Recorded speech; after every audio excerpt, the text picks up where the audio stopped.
All right, everybody. Thanks for tuning in to the No Gas Station Inflation webinar. We're going to give people a few seconds just to, get their computers up and running. But thanks for tuning in. Really appreciate it. I know most people have kind of tuned out of politics or policy for the summer, planning to get back into it in August after Labor Day, September after Labor Day. But yeah, we appreciate you guys making time for us today. So we're gonna hop into it now. So this webinar is called No Gas Station Inflation, how Governor Walz is working to make gasoline more expensive. Now, obviously, I'm Isaac Orr, and you can see Mitch Rolling, hopefully. Mitch, say hi. Everyone. Hi, everyone. All right. Perfect. All right. So Governor Walz is working to make gasoline and diesel fuel more expensive, and we're just going to talk about how that works and why it's happening. Why is this important? Obviously, it's important because Minnesota has set new record highs for both gasoline and diesel fuel this year, and rising fuel prices make everything else more expensive, leading to higher inflation. I mean, one of the things people don't realize is that of all the energy that Minnesotans use in their daily lives, 35% of that comes from oil, right? So that's mostly transportation for passenger cars, diesel for semis, tractors, other heavy machinery, and jet fuel. So when you make gasoline or diesel fuel or jet fuel artificially more expensive, everything along the value chain gets more expensive as well. So it's a big problem, and politicians don't seem to be, recognizing the importance that these fuels play in our lives and the value that they add to our lives. They only want to look at it from a cost scenario and not a benefit scenario, which you need to do in order to have rational policy. And the Walz administration and other liberal lawmakers are seeking to enact new regulations from California that will increase costs. And Mitch and I detail this in our report. As you can see here, gas station inflation, how the Walz administration's clean fuel standards would increase pain at the pump. So about Center of the American Experiment, in case somebody found this link on Facebook and this is their first time hearing about our organization. We're Minnesota's leading public policy organization. We obviously specialize in energy and environmental research, but we also do really good research on education, labor, the economy, taxes, and public safety. And we've been leading opponents of the California fuel standards, right? So Mitch and I authored American Experiment's 24-page report on the administration's clean fuel standards. For the short version, please see this upcoming issue of the magazine, Thinking Minnesota. It's called Walzifornia, and more than 2,750 Minnesotans have signed our petition opposing these regulations at nogasstationinflation.com. So you should do that as well.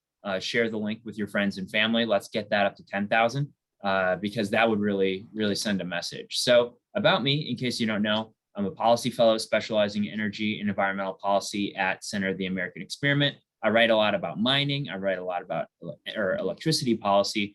Some of my writings have appeared in the Wall Street Journal, USA Today.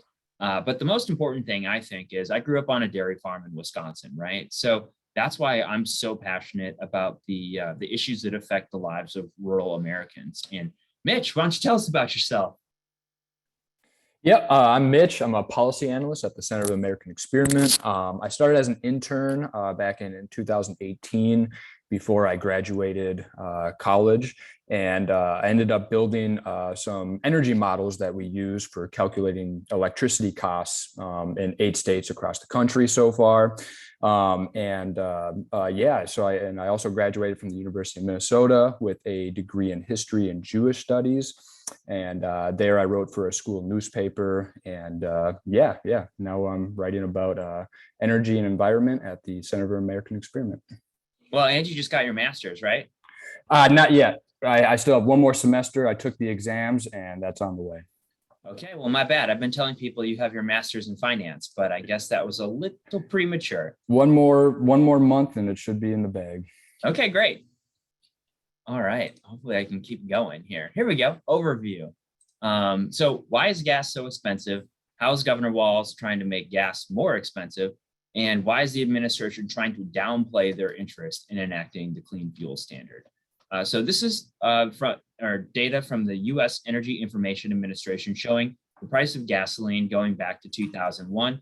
As you can see, we're setting new record highs this year in terms of the nominal cost of gasoline.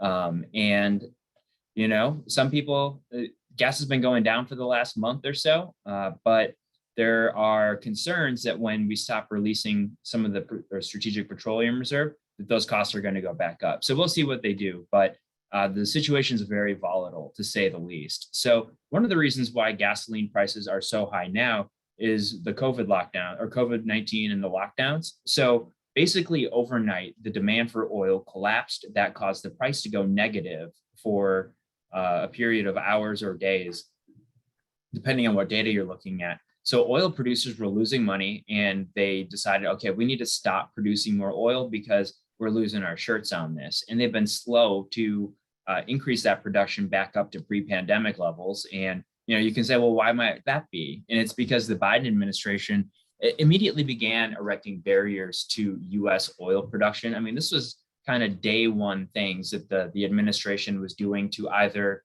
impede our ability to produce oil or to send a message to the oil and gas industry that they were intent on doing things that would make it more difficult for them to just do their business. So Biden's oil problem, he canceled the Keystone XL pipeline. He suspended drilling leases on federal lands.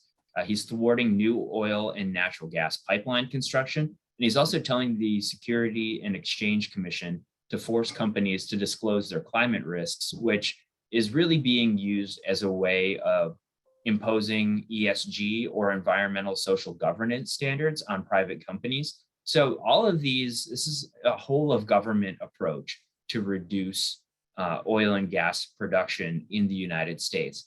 He also asked OPEC Plus to pump more oil, while basically telling US producers that they weren't welcome here in the United States. Mitch, I'm going to do a pop quiz right now. Do you know what the plus stands for in OPEC Plus? Russia? Yeah. So last year, the Biden administration was actually asking Russia to pump more oil while impeding the United States' ability to produce it for itself. They said no. OPEC said, no, we're not going to increase our production to bring down gas prices. They basically said, your domestic problem is not our problem, right? So your poll numbers don't matter to us. We're going to keep the price of oil high. So now oil prices are so high that they're causing an economic slowdown, because high energy prices are a tax on economic growth. So chilling investment in the energy industry is real. Virtually everything the Biden administration has done since taking office has had a chilling effect on the oil and gas industry. And it doesn't have to necessarily outlaw oil and gas production, or government regulations don't have to necessarily outlaw something in order to have that effect, right? And we're seeing this in St. Paul, where they enacted the very strict rent control ordinance. Basically, the number of building permits for new apartments is way down in St. Paul relative to previous years. And, permits are up in Minneapolis at that same time. So, the rent control ordinance in St. Paul didn't say anything about prohibiting the construction of new apartment buildings, but they made a business climate that was so hostile towards new development that it had that effect, right? So that's kind of what we're seeing with the oil and gas industry in the United States. The Progressive Caucus in Congress is mad that Biden isn't doing enough to stop U.S. energy production, even though gas prices are already, they were over $5 a gallon nationally. So, I think it's important to talk about this too. Putin's price hike, ? Right? So the Biden administration, President Biden campaigned on reducing oil and gas production in the United States. So I think it's really disingenuous when he tries to blame it on somebody else, because this is the inevitable consequence of reducing the supply of something while the demand remains constant. Like, the price is going to go up. And the anti-drilling policies of the US and European countries. So a lot of these European countries that are dependent on Russia have banned hydraulic fracturing for oil and natural gas in their own countries. So they've basically done everything in their power to make themselves as vulnerable to Vladimir Putin's whims as possible. And now we're seeing Ukraine is seeing the negative consequences of that, right?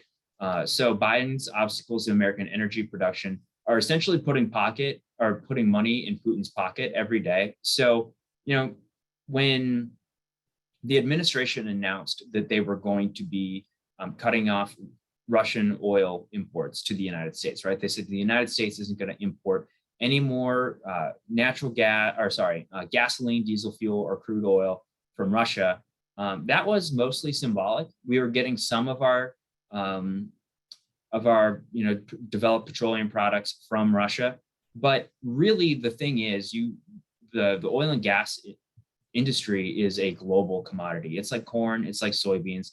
So if you reduce the supply of it in one area of the world, then it's going to lead to an increase in another part of the world. Like, I grew up on a farm. If we had a good crop, but Brazil had a bad crop of soybeans, then the soybeans sitting in our bin appreciated in value because the supply dynamics changed. And that's essentially what we're doing in the United States. By impeding our own ability to drill, we are putting upward global pressure on the oil price, and that's funneling more money to Vladimir Putin, and it's help funding his aggression in Ukraine. So I think that, like, we need to be really cognizant of this fact that if we are convinced that, Vladimir Putin was meddling in the affairs of the United States, why would you put him in the driver's seat when it comes to global energy realpolitik and use that leverage that he's developed over decades to do really bad things in Ukraine? It just doesn't make sense.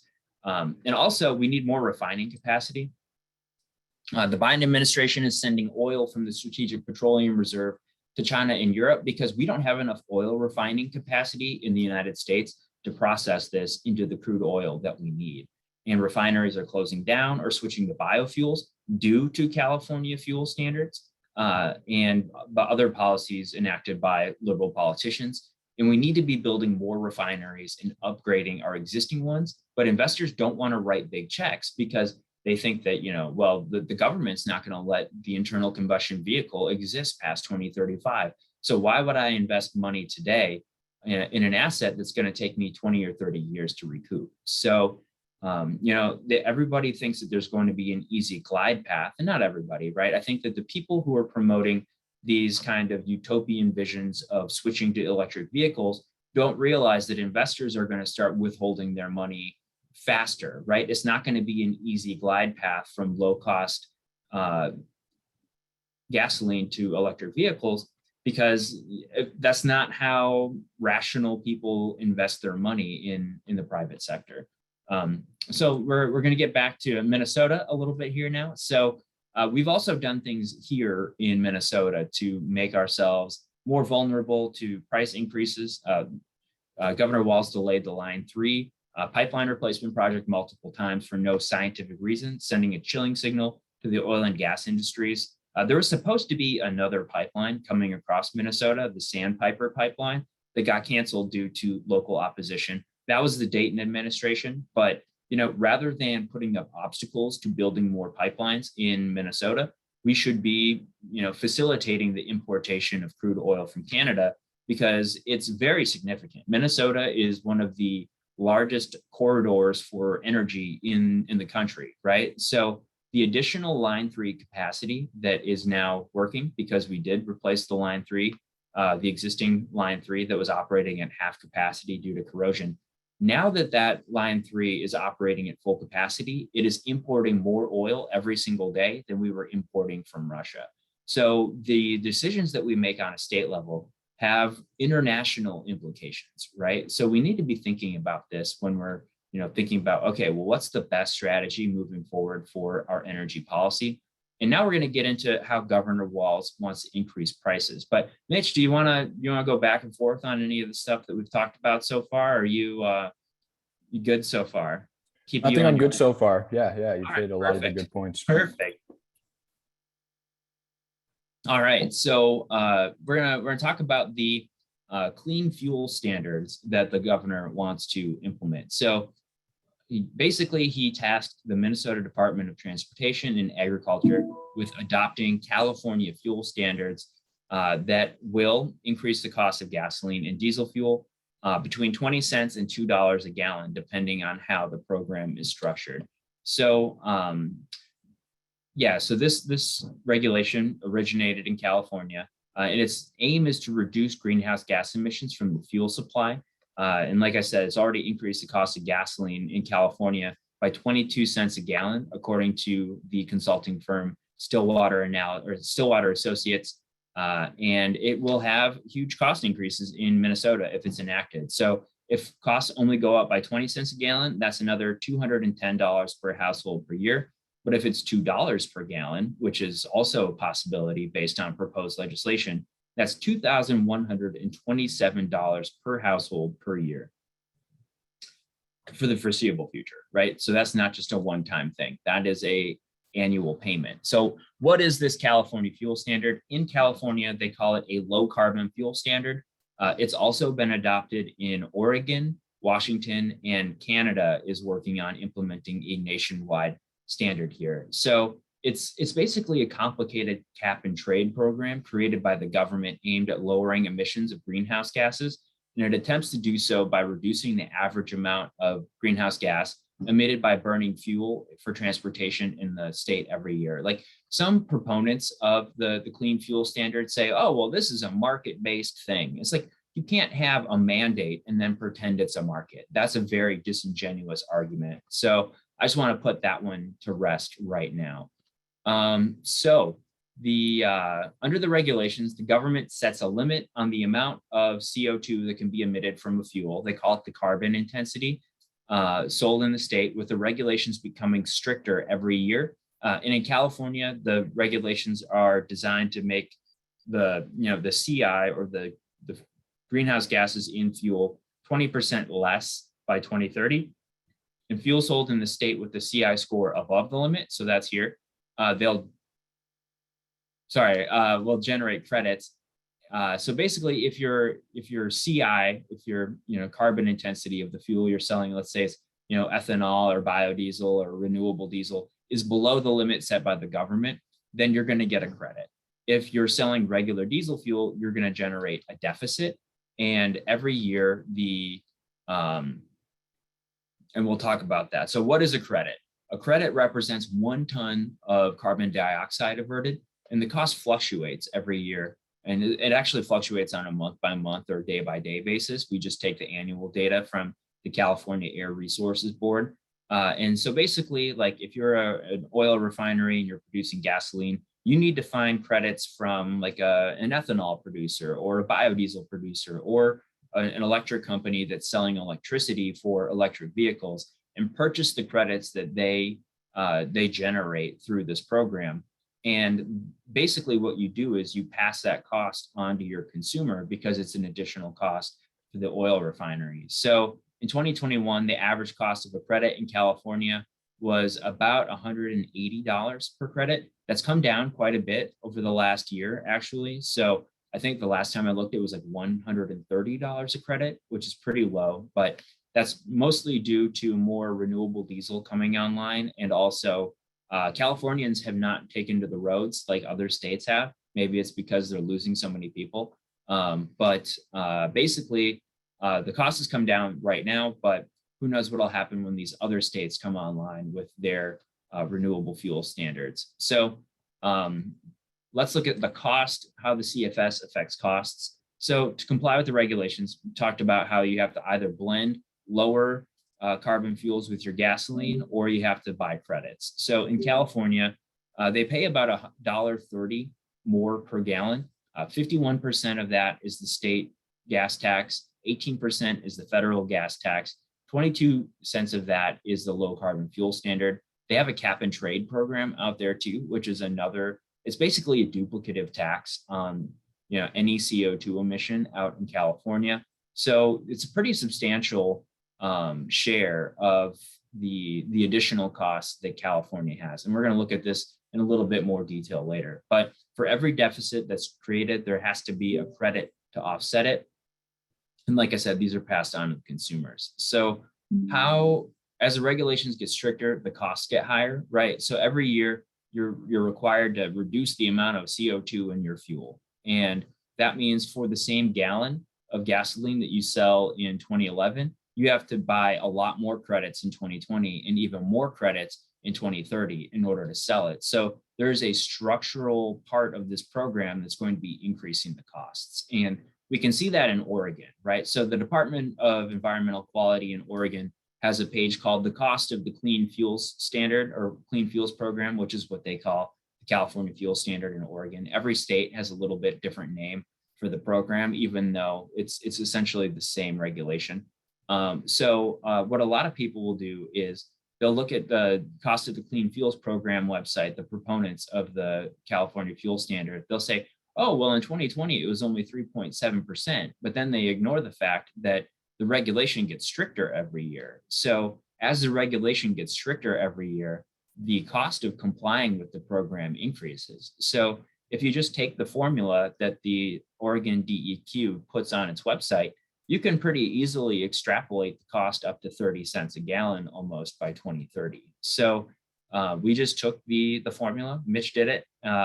He took the formula, he plugged in the numbers and said, okay, well, if we're going to mandate a 20% reduction in the CI of this fuel by 2030, it's going to be a lot more costly. So, the costs are small up front, but they grow substantially over time. So we looked at what this would cost in Minnesota.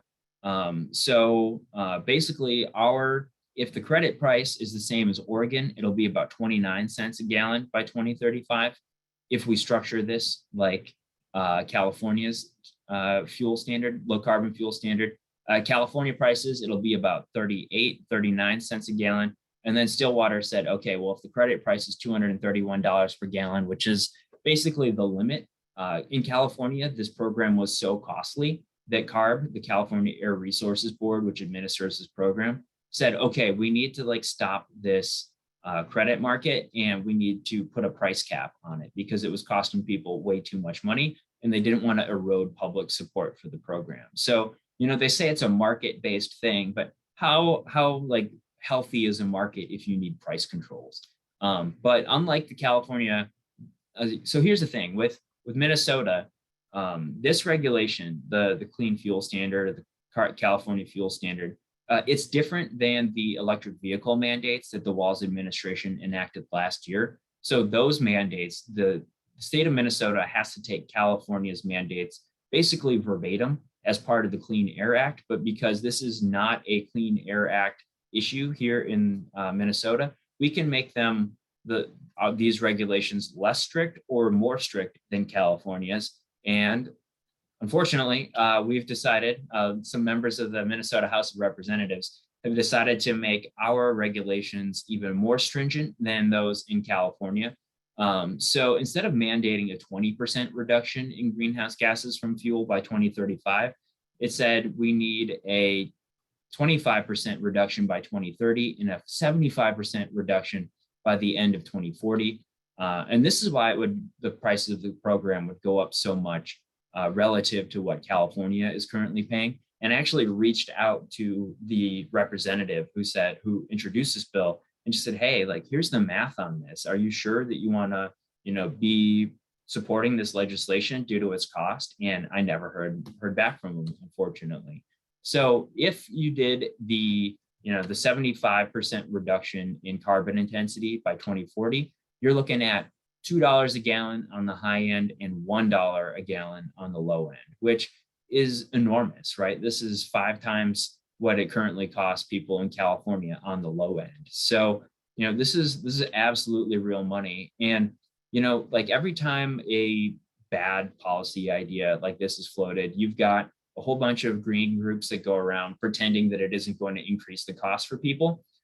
So one of these groups testified in the hearing. Oh, here's another thing. Oh, I think we're going to talk about this later. I've got a slide for it. But Mitch Rolling was supposed to testify on the CFS in committee, right? I was doing a talk down in Red Wing, so I was like, Mitch, you need to pull up your bootstraps and you need to be presenting to this House committee. And basically, what they did was they changed it from a normal public hearing to an information-only hearing, so they could exclude other testimony, right? So they could basically craft it to where they would only allow supporters of the regulation to talk and nobody who'd done any research talking about why this might not be a good idea. So for being an informational hearing, they did not seem to want to hear much information that did not comport with their pre-established beliefs. But So one of the people that was allowed to testify was the Great Plains Institute. And they show this graph. They say, oh, well, the monthly price of the LCFS credit and the average monthly cost of regular diesel are not correlated. And it's like, well, of course they aren't correlated, because the regulation becomes stricter over time. So like, just because it's not going to be the only factor affecting the price of gasoline doesn't mean that it's not a factor affecting the price of gasoline. So these talking points are always very flimsy, but they doesn't stop them from making them pretty frequently, especially in committee. So here is a graph that I made. It shows the cost of gasoline in California. That's the orange line. And then we've got the national price of gasoline in the blue line. And you see there's about $1.30 difference in the cost of gasoline in California and the United States more broadly, which, if you remember back to that gas pump graphic, it was about $1.30 in difference from the basically the taxes and fees and environmental regulations that are going into that. So when you look at the cost difference of gasoline in California and the national average, most of that can be explained by energy policy decisions or taxes and fees that are implemented in California. Part of it is because California does need a special blend of gasoline to reduce traditional pollutants like particulate matter, ozone, that sort of thing, because they have the mountains on the eastern side of the state that block a lot of the wind, or block a lot of the the movement of air. So you do have a situation where air quality is worse in California just as a result of the geography, right? So some of the regulations that they have out there make sense, but some of it, if you're just looking at the California fuel standard or the carbon tax, or sorry, the cap and trade program out there, those are simply additional costs for no measurable environmental benefit that we'll talk about later. So, if you're talking about increasing the cost of gasoline by 22 cents a gallon in California as a result of the low carbon fuel standard, that's explaining a lot of the variance between the cost of gasoline in the United States and the cost of gasoline in California. So why does this matter?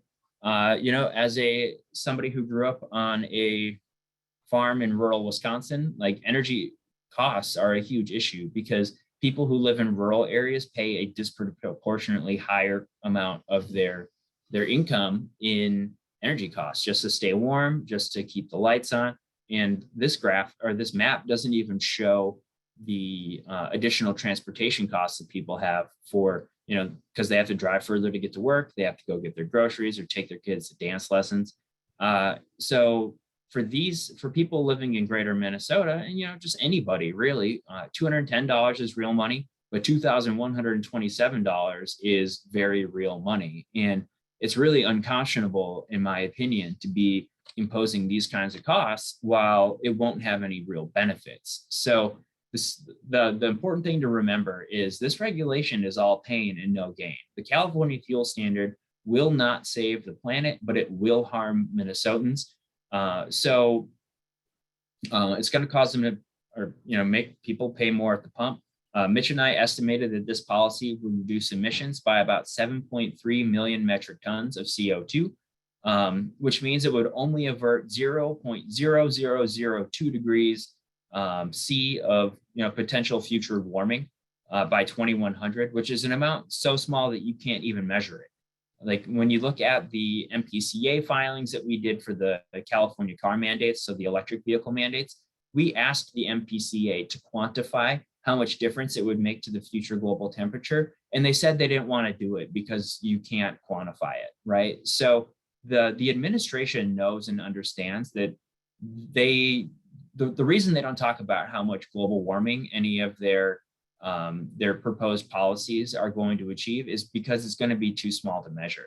So this is a huge cost to pay, this is a huge price, $210,000 to $2,127 a year, huge price tag for no measurable benefits. And none of this additional cost goes to roads and bridges. So unlike a gas tax, which is unpopular, right? But at least the public gets some value in the form of better infrastructure. This money will go to companies that generate credits for, selling electricity for electric vehicles or other lower carbon alternative fuels. So we can just talk about briefly what kind of fuels generate credits. Gasoline and diesel fuel will generate deficits, and fuels like ethanol, biodiesel, renewable diesel, and electricity will generate credits. Based on California's CFS program, as time goes by, vehicles using electricity and biomethane will generate far more credits than vehicles using ethanol or biodiesel. And so this will dampen enthusiasm for investments in these fuels. So here you see, here's the standard by 2035. This is going to be the allowable amount of greenhouse gases in every gallon of fuel. So you can see that by 2035, E10 will generate deficits instead of credits. So will E15. So the only way ethanol will have any opportunity to generate credits is by E85, or, the fact that EVs, electric vehicles, are given such a low score means that this is basically a backdoor mandate for electric vehicles. And we see this in California, right? So over time, these are the sources of the credits generated in California's low carbon fuel standard market. When it started out, almost 80% of the credits that were generated came from ethanol. And by the fourth quarter of 2020, we're close to 81, 82. But electricity is a growing segment, as is renewable diesel, biomethane, and biodiesel's share kind of peaked in 2015, and it's been reducing since then. So, people who support this policy say, oh, well, it'll be great for our corn farmers. And it's like, well, not really, because over time, their, primary contribution to different fuels, which is ethanol, is going to be decreasing relative to things like electricity or renewable diesel. So we're going to talk about hiding the truth. Given these facts, it's not surprising that liberal lawmakers want to hide the true cost of the program, which is why they wouldn't let Mitch testify, because he was going to do a bang-up job. He really was. So yeah, what happened though when the Democrat or the DFLers on that committee made it a informational hearing, it basically made it to where they couldn't include it in the omnibus later. So just by us signing up to testify, and I think we sent something like 80 emails to the committee saying, hey, don't pass this California fuel standard, we got them to basically take it off the table for this year. We beat it for this year. So yeah, it was a good time. So some of the other things that happened, the Walz administration is trying to slow play their desire to enact this. And that's why when they released the report on the California fuel standards, the report didn't say anything about the cost. So they paid WSB Consulting $72 an hour for a total of $2,000 or $25,000. And the study said, oh, we need to learn more about the potential costs and benefits to fuel consumers and producers. It's like, if you're going to pay somebody $72 an hour to do a study based on the impact of a policy in Minnesota, the first thing it should answer is how much is this going to cost Minnesota families and businesses? So, unfortunately, the administration paid $72 an hour for a study that didn't tell us that. But while the study from WSB was kind of non-committal on the Walz administration's desire to enact this policy, their climate action framework, which is basically the Walz administration's vision for energy policy for the next 4 or 5 years, however long the guy's in office, right? Says that they want to enact this policy. So this is it, crystal clear. Appendix 1, it says develop a clean fuel standard which will incentivize increased investment in a broad portfolio of cleaner fuels, including ethanol, biomethane, renewable fuels, electricity, and charging infrastructure. So, this isn't an encourage, this isn't a lead, it's an enact, right? So why would he put it in his appendix that he wants to enact this and not in his report on it, unless he wanted to kind of conceal his desire to do that? Because, frankly, raising people's gas prices this time are based on the cost right now, probably isn't an electoral winner, which is why we're not getting the truth here. That's why we're not getting, a straight, or he's not shooting straight with us, is what I was trying to say. All right, so the fuel standards will increase gas and diesel costs by 20 cents up to $2 per gallon. It'll increase the cost for the average Minnesota household by $210 to $2,127 per year. None of the money goes to roads and bridges. It'll have zero measurable impact on future temperatures. It'll be all pain and no gain. So right now, what we're going to do is we're going to open it up to Q&A, and Mitch and I will just have a little back and forth about it if you guys don't have any questions. Yep. There are a few questions. Cool. So we have a couple from Facebook and a couple from the Q&A on here. So one just came in. Will these slides be made available to us? Yes, they will, I believe. Yeah, absolutely. Yep. And so the first one that came in was from Facebook. What about oil companies raising their prices because they can? It sounds like you just want to point fingers at Biden. He gets on my nerves too, but those presentations seems biased. Real quick before you touch on that, actually most oil companies are not able to just set any price that they want. They run on supply and demand like most other commodities out there.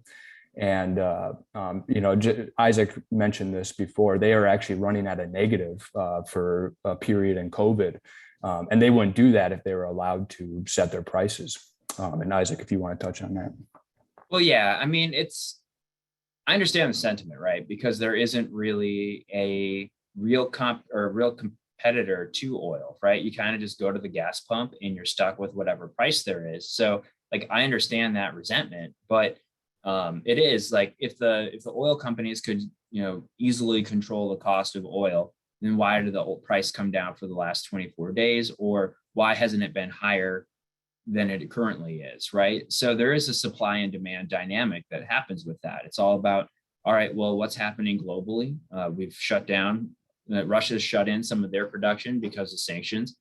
They're selling at a discount to India and China because places like Western Europe don't want it. So that puts a bigger demand on the exports or, the domestic supply of US crude over to the areas that are imposing sanctions on Russia, right? So there is a premium that's being paid, but a lot of it's because, we've decided that we're not going to purchase oil from Russia as a result of what they're doing in Ukraine. And you don't have to be supportive or against that, right? That's just kind of how things are. So, as more supply comes online, as producers are looking to do in the United States, the rig count has increased every month since COVID hit. It's just not back to pre-pandemic levels. And, to say that none of that's Biden's fault, I don't think is accurate either. And I don't think that's what the commenter was saying. But this isn't just finger pointing. It's just kind of saying, well, here are the facts. So yeah, hopefully that answers the question. Yeah, and I think sometimes when we say Biden, he's the leader of, the Democrat Party right now. So sometimes, you point to him and you're kind of talking about their policies. Well, I mean, a lot of it was executive action too, yeah. Right? So he appointed Deb Haaland to the Secretary of the Interior. Those agencies have a lot of power over not only whether leases are issued, but how fast permits are processed as well. So there has been a lot of sand getting thrown into the gears for U.S. producers in a way that we wouldn't have if, the election had gone a different way in 2020. But this is the world we're living in right now. Yeah. Okay. Yeah. Hopefully that helped. If you have any other questions, just put them down there. The next question came from a Q&A in the Zoom. Deborah Norton, how has the 2 years of no driving because of lockdowns affected the CO2 level in the state of Minnesota or the levels in California? Minnesota is not California. Yeah, so it had some effect, obviously, when driving went down, but it's kind of immeasurable from a global system, right? So CO2 emissions are evenly distributed in the atmosphere. So while there was a temporary slowdown in CO2 emissions as a result of the pandemic and people were basically cooped up in their houses, we've basically returned to pre-pandemic levels of of driving in Minnesota. So, your emissions per mile driven are going to improve over time as older cars are replaced with newer cars, because newer cars have better gas mileage generally. So there's going to be some gradual improvements. There are more hybrid vehicles, there are more EVs, but there's still a very small part of the overall vehicle mix. So things have come back. Life has kind of returned to normal in many respects. So yeah. Okay. And then another one from the Zoom, Dan Munson. How is it that ethanol and biodiesel are lower in carbon intensity than unleaded gas? The chemistry of the combustion process is roughly the same regardless of what hydrocarbon you're combusting. Yeah, so that's a great question. So this is all determined by the California Air Resources Board. So they use a model developed by the Argonne National Laboratory called GREET. I forget what the acronym stands for. There's so many acronyms in this business that you can't remember all of them, but it's GREET.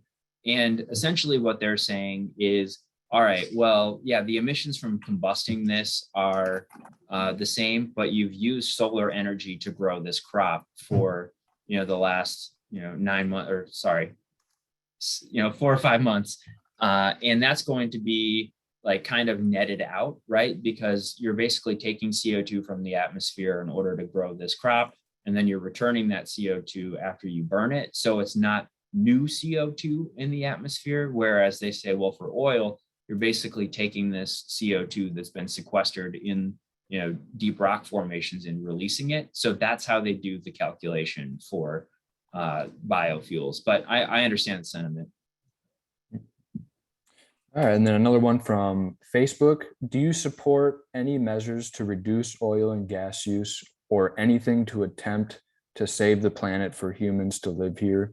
As things are, the planet will remain, but we will be extinct. What is the real cost? Yeah, this is a really pervasive thought, really, when it comes to the environment. But when you look at environmental outcomes in the United States, we have some of the cleanest air we've had ever. The water is cleaner than it has been too, right? Especially the drinking water. So what happens is there's something called the Kuznets curve. Basically, as your society becomes more affluent, in the beginning, that comes at the expense of environmental protections, right? So you're willing to build factories that don't have smokestacks on them, or pollution control equipment in those smokestacks. But eventually, as your society becomes more wealthy, the environment becomes a higher priority because you can afford to care about it. People aren't going to care about the environmental quality if they're just worried about feeding their kids, right? So, but once you have those kind of, hand to mouth, or get rid of that kind of hand to mouth existence, then you're able to care about things that are more long-term. And that's really what's incentivized the pollution control equipment that we have in our cars, on our factories. It's brought emissions back to like background levels. So when you look at the national ambient air quality data that's collected by the US EPA or the Minnesota Pollution Control Agency, the status of the planet is actually pretty good in developed countries. And in developing countries, that's where the challenge is. So what we need to do is we need to get those other countries up to our standards, so that way they can afford to have, more, reducing your environmental impact is costly, right? So there is a cost to that. So we needed to get it to where developing countries are willing to pay that cost in order to reduce the impact of their actions on the planet. And we're there in the United States, we're there in Canada, we're there in Western Europe. So at some point you need to be, developed enough in order for that to be a priority or to be affordable, right? So, we're not killing the planet. The planet's actually doing better than it was 50 years ago from, objective data-driven standpoints. So, if you want to reduce, gasoline consumption, the best way to do that would be to have a reliable electric grid. So you could charge your plug-in hybrid or your battery electric vehicle. Unfortunately, what California is doing is the opposite, right? They want to ban the internal combustion engine by 2035. And they also want to essentially run their grid on wind and solar and battery storage at the same time. So while they're asking people to become more dependent on a single fuel source that is electricity, the grid that provides that electricity is simultaneously becoming less reliable. So, there's a really good book that I'm reading right now. It's called How the World Really Works by Václav Smil. He's a Canadian professor. And he just talks about how like the value that we get from using fossil fuels exceeds the negative impacts right now. That's not to say that we shouldn't look for ways to use things more efficiently when it makes sense to do so. But this is going to be a long process, right? This isn't going to be, he said, any plan that says we're going to end the dependency of fossil fuels in the year that ends in a 0 or a 5 is probably not a serious policy. This is going to be a gradual evolution away from, fossil fuels if we get there, right? The reason that we use them is because they're the most beneficial fuels for us as a society. They're, the most capable of doing the job. So, if somebody came up and said, hey, we want to support nuclear power, we want to replace our, coal-fired power plants with nuclear power plants eventually, and then we're going to look into things like, incentivizing. I don't really want to say incentivizing, but just saying, hey, plug-in electric vehicles are pretty good. Plug-in hybrid vehicles, because you can use most trips are less than the charge on even a hybrid vehicle, right? So if you wanted to do, I think what I'm trying to say is the biggest problem that we have right now is the people who want to reduce emissions want to reduce them all right away, instead of having kind of a gradual glide path to doing that. So that's where like the Prius is actually probably a more practical car for reducing emissions than the Tesla, because if you have a Tesla, odds are you already have another internal combustion engine that you're going to use for road trips, right? So we need to be focusing on the better, and the good instead of the perfect. And I think that's where we can have more agreement. Absolutely. Yeah, and just on your point with as your economic stature rises, you actually care more about the environment. Exactly. Oil and gas, and you can afford to, and you're just more well off, and you can just think about different things other than feeding your kids and whatnot. But I was just going to say, oil and gas is instrumental in getting a country there, because it's the cheapest, most reliable energy source, one of them that you can have. And so to get them up and running, you kind of have to burn more oil and gas. Yeah, exactly. And I guess the other thing I would add is, like, as a species, we've increased the population by something like 4 billion people over the last half a decade. And not only have we increased the population, but there are fewer people today who are living in extreme poverty. There are fewer people today who are dealing with insufficient supplies of food, right? So not only do we have more people, but we have people who are better off. And that's largely the result of things like nitrogen-based fertilizers, which are made from natural gas. It's from implementing modern machinery for farming. It's also genetics, right? Norman Borlaug, Minnesota's hero, increased the productivity of farming. So really, we have a situation where more people are living longer, healthier lives than any point in human history. So the idea that somehow the planet is overpopulated or that we're all going to go extinct is not supported by any factual data, right? So I can't stress that enough. It's crazy to me how many people think that, the world's overpopulated and we need to depopulate. Like that, I think, is a topic for another webinar, but I can't stress how much I disagree with that. Yeah. Enough. I can't stress it enough. I need to finish my sentences.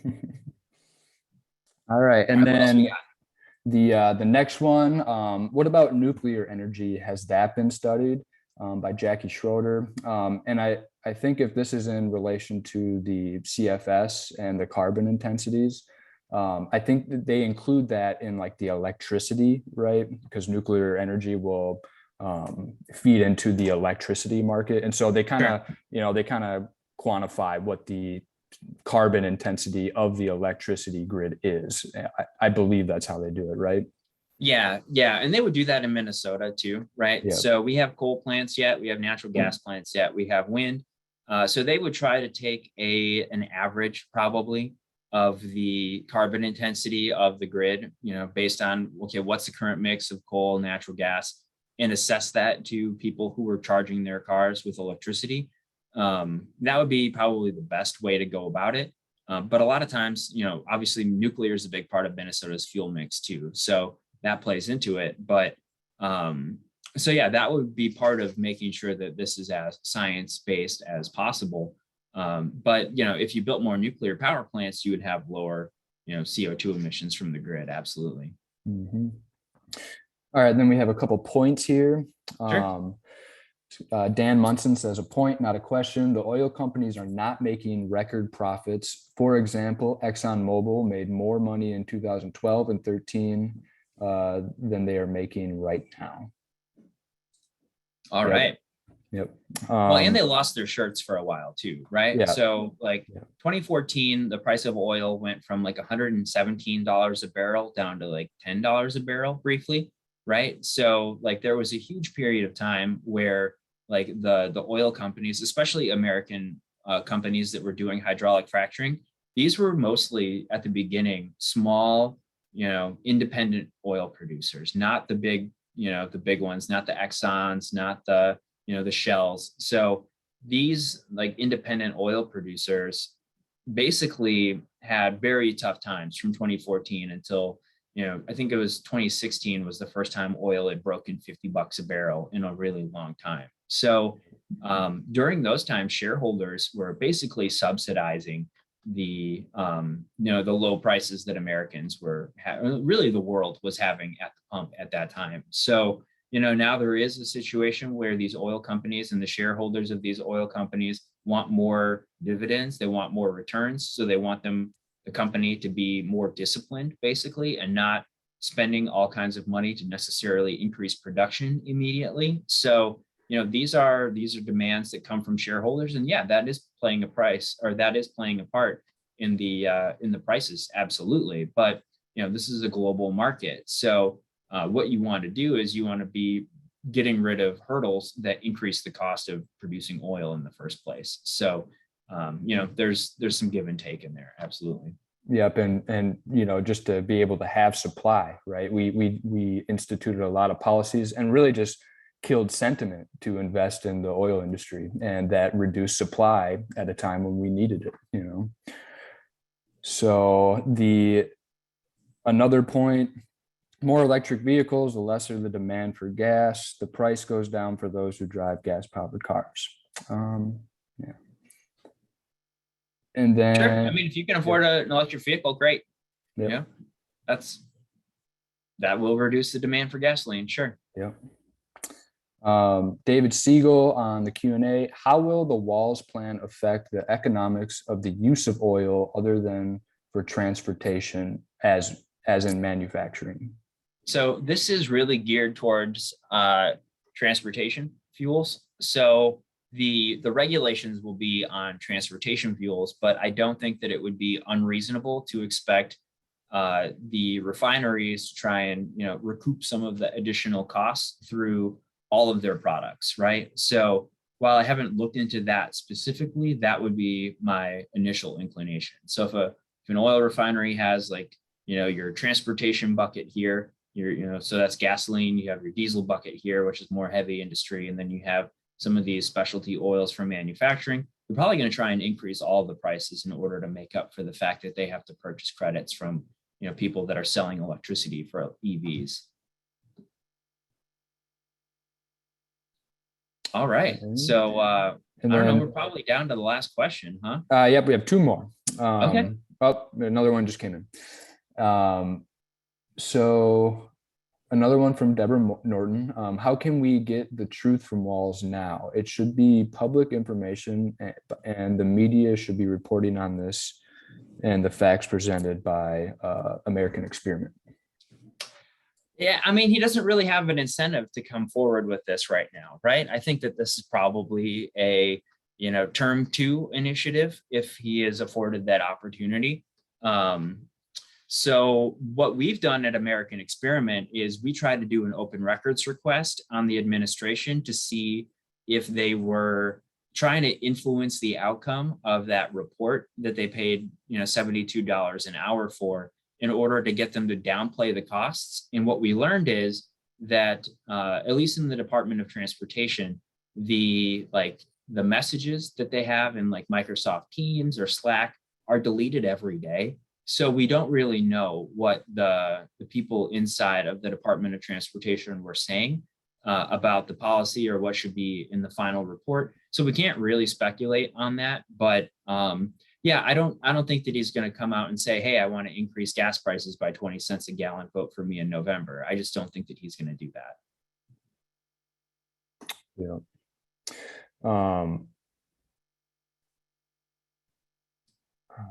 And then Dan Munson, by the way, the biggest effect on the elevated levels of CO2 in the atmosphere has not been warming, it has been the greening of the planet, because CO2, as you mentioned, is plant food via photosynthesis. Good point. And okay, another one just came in, so we have 2 more still. Sure. Deborah Norton, how can you drive a vehicle from Minnesota to Montana in an EV with no charging stations along the way? In the middle of winter, there are going to be a lot of EVs along the road. Yep. I mean, yeah, I think Tesla has a pretty decent charging network. That's kind of their thing. But yeah, I mean, that's a really good question. And, I look at it just from like, how could I get home to Wisconsin to visit my folks on Christmas, right? So I live about 4 hours away, or my folks live about 4 hours away from where I live in Minnesota. So would it be practical for me to have an EV and make that drive? And it really isn't, right? There are chances that, during the winter, I would have to stop and charge along the way. So that makes a 4-hour drive, maybe 4.5, 5 hours. So, there are people that take trips in their electric cars and, they just kind of build in the charging time to, be reflective, like, okay, well, I'm going to have lunch now, so I'll just go in, I'll sit down. So it's not impossible to do it, but it's definitely, in my view, less convenient than, just pulling up to a gas station, filling up in about a minute and hitting the old dusty trail again. Yep. And do we have 2 minutes for just the last one here real quick? Yeah, let's do it. We'll be generous with our time. Yeah. How does electric cars impact the price of electricity for a homeowner? That will really depend on how things go about. Obviously, with electric cars, you increase the amount of electricity usage. You'll need new power plants. You'll need more power capacity to meet that growth in demand. That'll cost a lot of money. It'll also depend on if utilities like Xcel are allowed to build their charging stations like they want to do. That will be rate-based. That will be paid for by homeowners and businesses in Minnesota. So it really depends on how this is really, planned out. Exactly. And, utilities are also trying to do this thing where they're charging people less to charge their EVs at night when there isn't as much demand for other electricity. But people aren't really enrolling in these programs. So there are programs that say, okay, the utility can control when I get to charge my electric vehicle. So if demand is high, they can actually turn off my charger. And that's where they want to give people an incentive to do it by charging them less in terms of like cents per kilowatt hour. So really the amount of, I don't have a good number for like, this is what your bill would do if you had an EV, because, it's going to depend on what size battery do you have, how much do you drain it every day, and that sort of stuff. But, maybe that's a topic for another webinar, Mitch. Yep. Yeah, it sounds like Perfect. It. Yeah, and that's it. That's the end of them.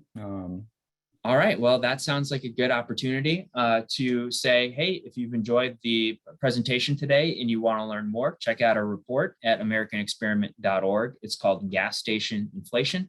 And if you feel so inclined, American Experiment is a nonprofit where we We are able to do our work due to the generous donations of our supporters. So if you feel so inclined to, hop online, hit the donate button or write us a check, please do that, because that is the fuel for the education programs that we have here. So we appreciate you all taking some time out of your busy lives to join Mitch and I this afternoon, and have a great day. Thanks, everyone.